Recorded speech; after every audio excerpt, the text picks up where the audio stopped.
Hey guys, it's Mitzi Newman with Century 21 Liberty, and we're going to talk about the process of making an offer today.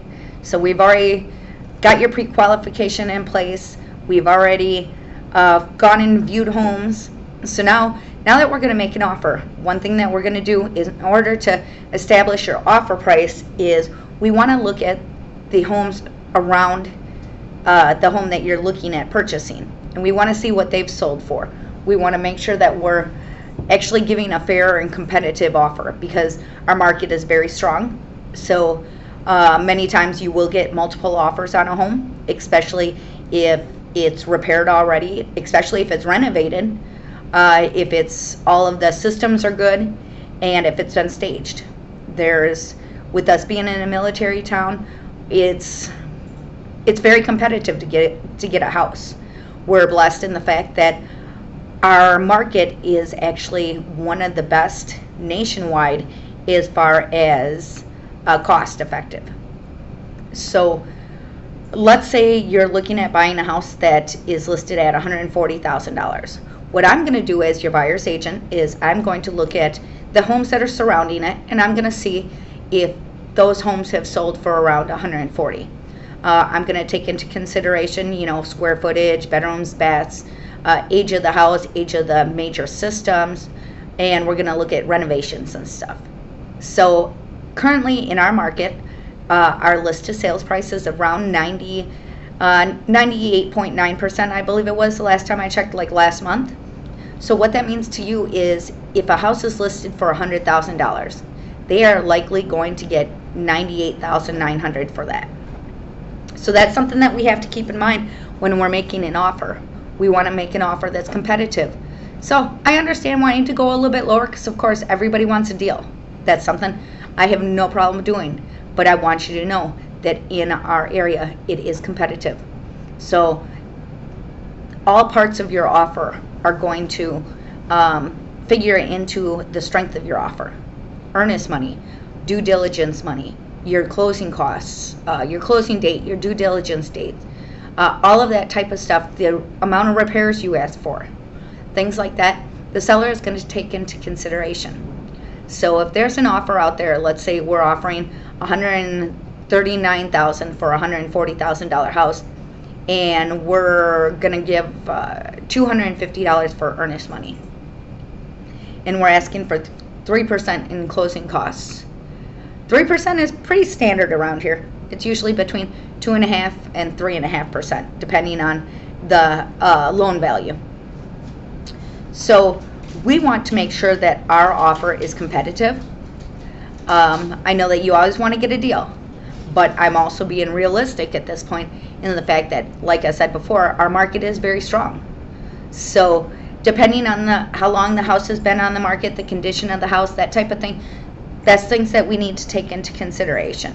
If the house has been on the market for a little while, we know they might take something a little bit lower than list price. If the home has been on the market for one day and it's fully renovated and it's beautiful and all the systems are updated and brand new roof, brand new HVAC, be prepared that it's probably going to be full offer. I've many times seen even over full offer, full list price.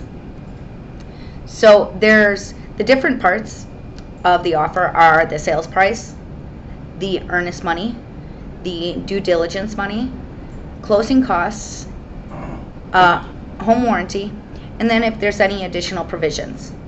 So with that being said, what we're going to do is once we get all of those figured out, I'll talk to your lender, we'll figure out what they're telling us to ask for in closing costs.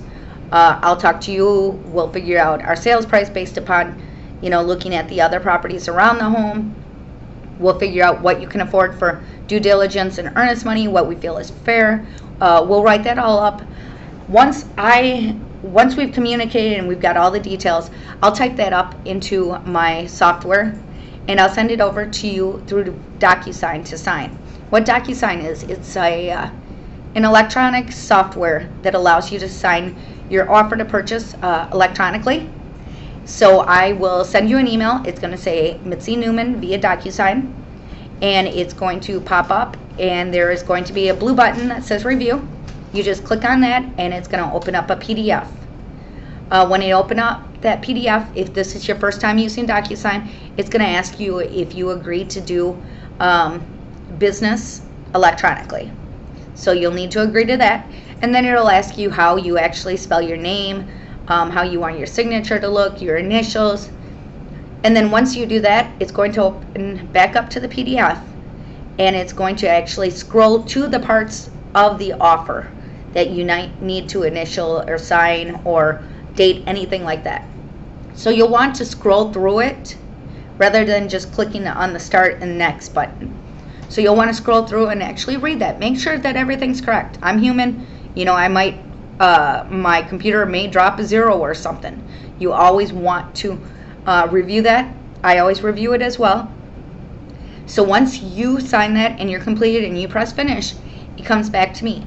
It also goes over to the listing agent. At that time, the listing agent is going to get with her seller or his seller and talk to them, and they're going to go over their numbers and everything, and they're going to either present a counter offer back to us, they may reject the offer, or they may completely accept it right away, which would be amazing, right? So what we're waiting on at that point is we're just waiting on a response from the seller. So if they reject it, that probably means that your offer was too low. It's not realistic for them. If they counter, that means that they're willing to work with us. So you always want to get a counter offer. That way you guys can possibly come to a mutual agreement. If they accept, then what's going to happen is the seller is going to sign that document and send it back to me. And at that point, I will send it over to the attorney. I'll send it over to your lender. And then I'll also schedule your home inspection and your termite report and any other inspections that we may have. This is the part where you really need to work with your lender. Your lender is going to be asking for a lot of documentation. Your W-2s, any 1099s, tax returns, pay stubs, child support, Social Security, everything like that has to be proven. So they're going to ask for everything in writing, okay? So make sure that you guys get that to them in a timely manner, because everything on this closing depends on you guys either getting your paperwork in or replying to questions and answers like that, okay? So closing generally takes 30 to 45 days if it's a financed loan. And the timeline goes faster based upon how quickly you get your stuff in, because everything we do is dependent upon answers from you. The appraisal, which takes about 10 business days, is not going to get ordered until you've got your full application done. So you'll want to get that done right away. That is something that like I said, it generally takes a full 10 business days, which is probably the longest process in the home buying process. The repair request, we're going to ask for generally around 3 weeks for our due diligence, our inspection time. And once we get that home inspection back, once we get that home inspection back, we are going to go through it and we're going to ask the seller to make some repairs. And during that time, it'll take them a few days. Don't be concerned about that. That doesn't mean that they're not willing to do those repairs. What it means is they're usually getting estimates to see, hey, how much are these repairs going to cost? That type of thing. Some sellers, it may go very quickly. If it's a renovated home, the seller is probably an investor and does this daily. It may take only 10 minutes. If it's a regular seller and they're very close in costs, it may take a few days, because we have to get a contractor out there, get estimates, then look at all the numbers. Keep in mind, people are working during this time. So it's not just, boom, bang, boom. It takes a little bit of time. So I have a little bit of patience during this time. Know that I'll always be in contact. I'm always here for you. They always say no news is good news. So if you don't hear from me, just know that means things are going smoothly. If I need to reach out to you, it means I need something or I need to communicate something, okay? So at that point, that is our offer, and then we're going to head to closing. So our next video I'll be doing shortly, and I'm going to go over each of the terms in the offer, and then I'm also going to go through the entire closing process. So I hope you guys have a great day, and I hope this was informational. You guys stay safe. We're actually in Hawaii right now, and it's September 12th, and we've got a hurricane coming, as well as I know you guys do in Fayetteville, so you guys stay safe. And I will talk to y'all soon. Have a great day, guys.